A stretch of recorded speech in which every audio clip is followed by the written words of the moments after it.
Oh, wow. not the hill. Not that one. Kenkele, BNXN, and One Decole. Coming through on the upside this afternoon, your gateway to the good life on Channel Africa, the African perspective, with Tebogo, Lekhuleni and Mmatsheko Mosito. Join us live on our social media platforms at Channel Africa on Facebook and YouTube, and at Channel Africa 1 on TikTok. Well, let's get into that conversation, Mmatsheko Mosito. Beijing and 30 years and coming together and something. And something or the other, yes. So we're looking at an event that took place a good 30 years ago. Okay. So this year, as we see it, 2025 marks 3 decades since the historic United Nations Fourth World Conference on Women, which took place in Beijing in the year 1995.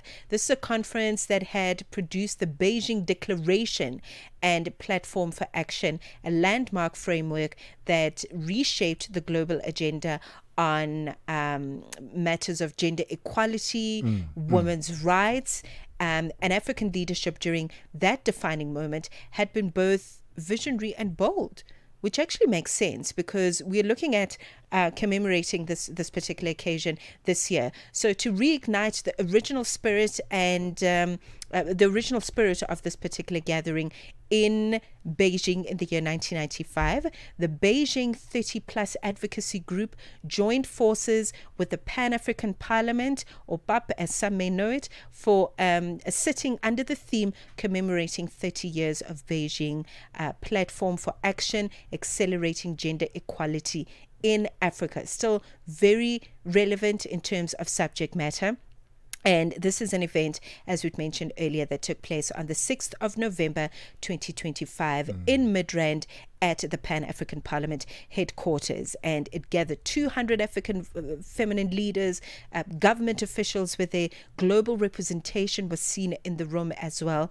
And we want to talk about it. Okay, we're going to talk about it with somebody who has been very important in South African politics. You may remember she is the former Minister of Social Development here in South Africa. But we're speaking to her this afternoon in her capacity as chair and convener of Beijing Plus 30 Advocacy Group. That is Madame Geraldine Fraser-Moleketi.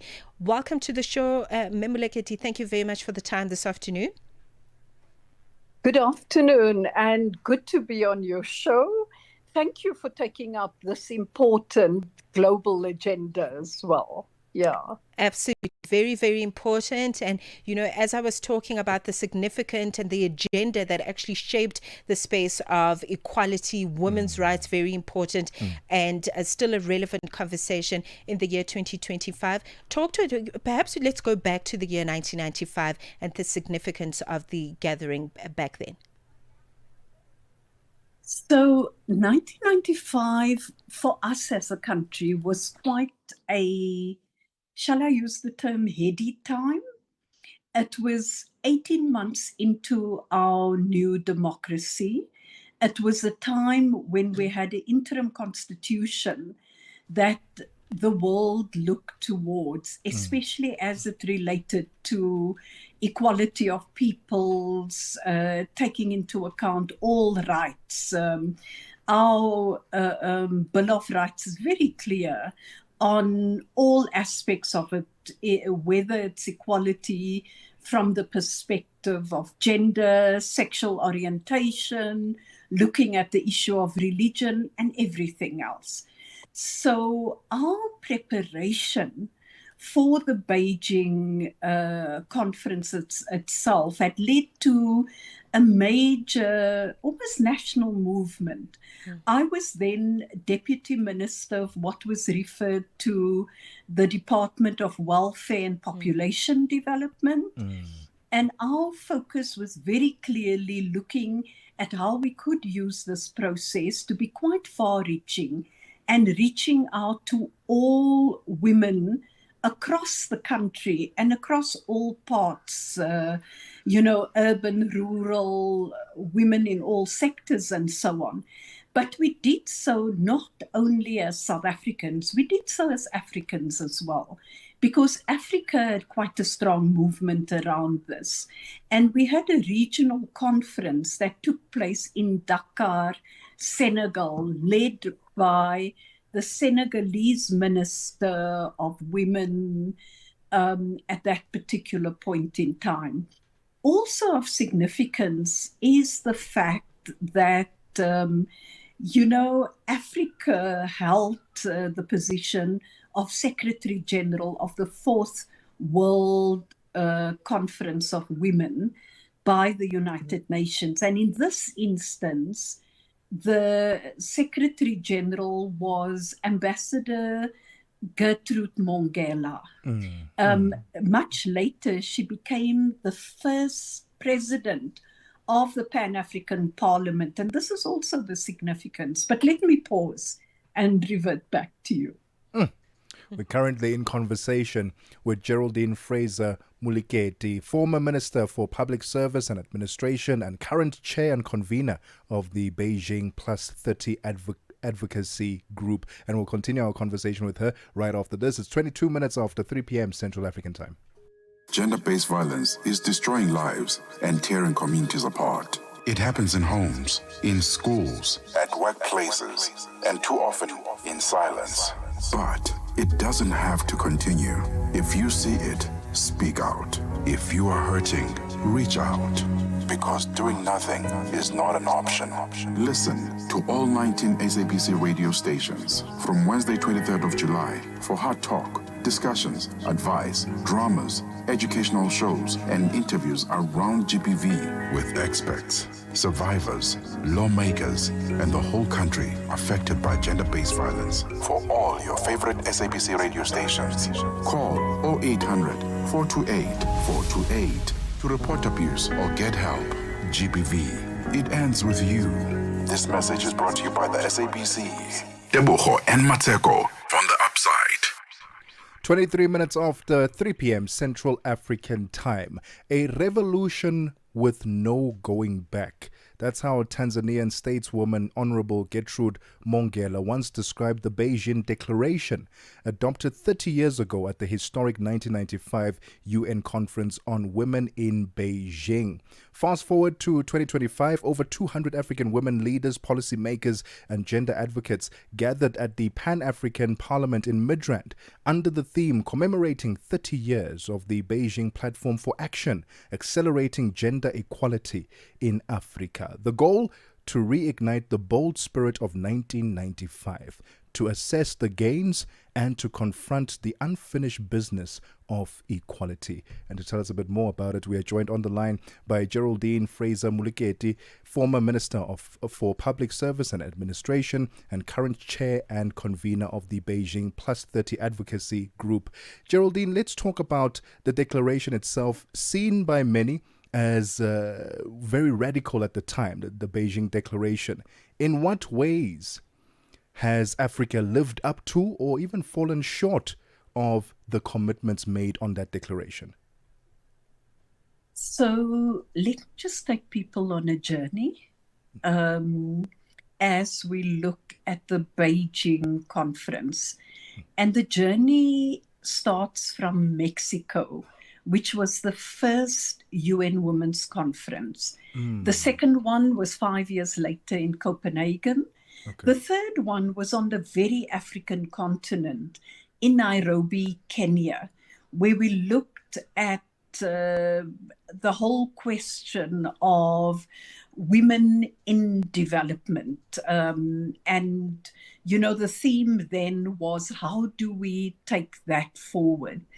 It was at a time, I was 25 years old. I was in Nairobi. I was in exile at that point in time. And interestingly, you had two delegations from South Africa, not civil society and government as in Beijing, but those who were in exile and opposing the South African government, even within South Africa, and the then illegitimate government at the time.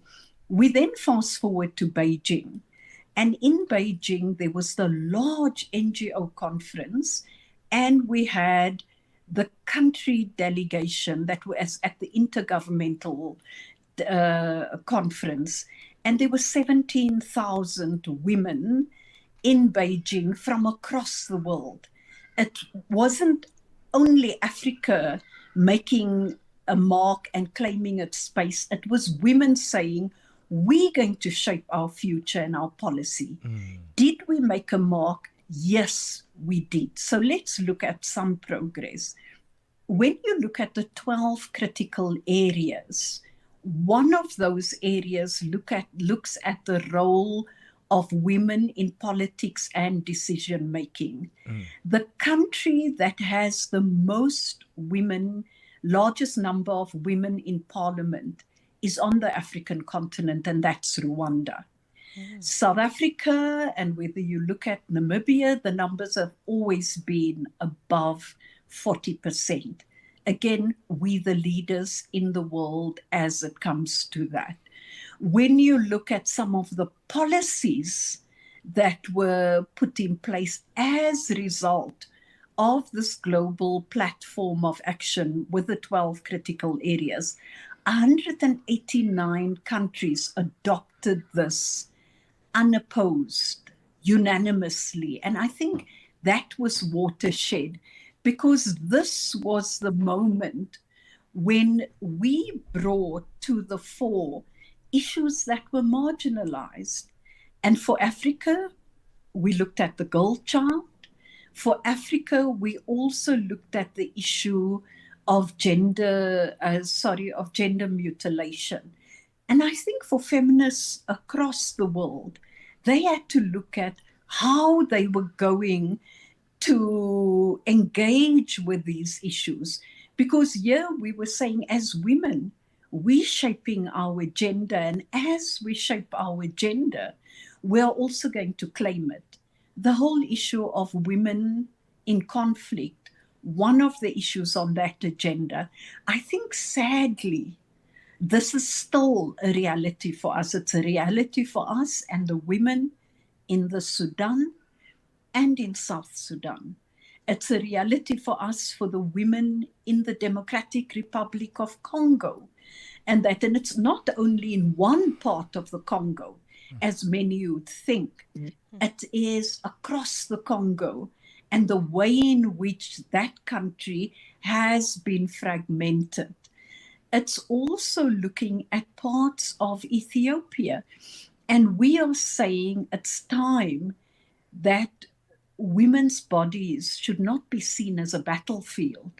We should actually ensure that we claim our agency. And when it comes to mediation, we also want women mediators. We must be there to find solutions, because we are not only victims. We need to shape our our role as well, and we need to shape not only policies in terms of that role. We also need to shape the way in which we are viewed, and we must be at the table when there's a discussion around peace, when we look at conflict resolution as well. Absolutely. You know, I'm so jealous. I wish we had more time with you, because there's so much to unpack in terms of looking at effective strategy that really models what the future of African or feminine leadership is going to look like. I think particularly as women really try to reproduce themselves economically. But we have run out of time. Thank you so much. It was wonderful to share space with you.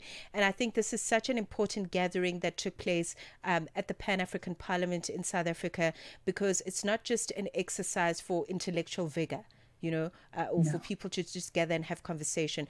But as you mentioned it, Mmatsheko, it really is about policymakers, you know, people in transformation, in innovation, women in education, women who are doing the work on the ground. It is all one conversation. So I think that's perhaps the takeaway as we look at the wonderful progressive work that is being done with Beijing 30 Plus Advocacy Group and the Pan-African Parliament. Thank you very much for the time. It was an honor. Thank you to you, and for women in the media and the role they play as well.